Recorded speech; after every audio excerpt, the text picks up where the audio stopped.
देवी जी के हमारे सांसद महोदय और विधायक महोदय दोनों माननीय नाचे के लिए झूमने के लिए तैयार हैं। सिंधा दी आपने ऐसा गाना सुनो कि हमारे सांसद महोदय और विधायक जी दोनों झूमने के लिए मजबूर हो जावे। इस तरह का मौका बहुत दिन बाद आवेला और हमार सौभाग्य है कि हमारे मंच में माननीय सांसद महोदय विधायक महोदय एकदम उपस्थित हैं। तो ले चिंता जी और थोड़ा सा नहीं करते हुए आपने मन से आग्रह थोड़ा सा मंच के खाली कर दो। चलो मंच के खाली कर दो। जब भी भाई मन खड़ा ही रो रहे मंच के खाली कर दो, चाहे कमेटी को हो चाहे कोई भी हो, थोड़ा सा मंच को आप लोग खाली कर दीजिए। चलो चिंता जी, एक गीत के बाद एक कुड़ुक होना चाहिए, कुड़ुक होना चाहिए ना एक गीत के बाद। चलो जरूर फरमाइश है कुड़ुक, एक गीत के बाद जरूर कुड़ुक फरमाइश होते।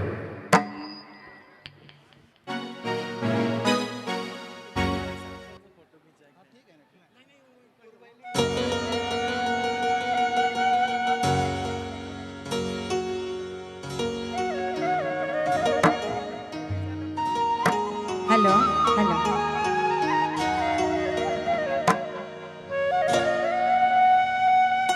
हाँ हाँ आइए। ठीक है।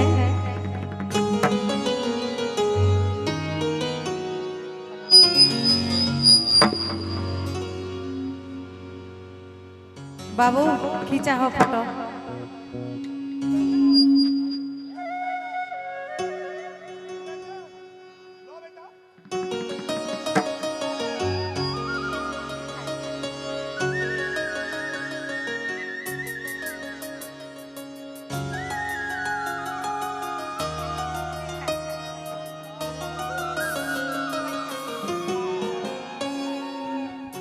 हेलो।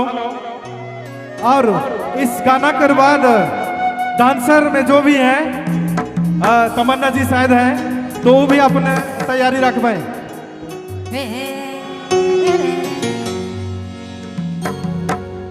धीरे धीरे देखते मेला हुलासा जबरदस्त भीड़ हो गया।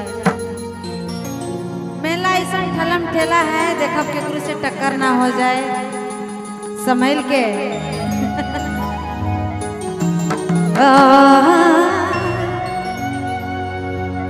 ये हो ये रे पिया नहीं रे,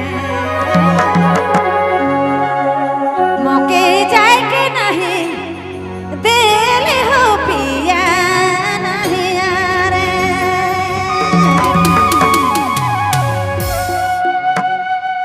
हाय रे सोना ये रे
सबके धन्यवाद। जोहार दादा।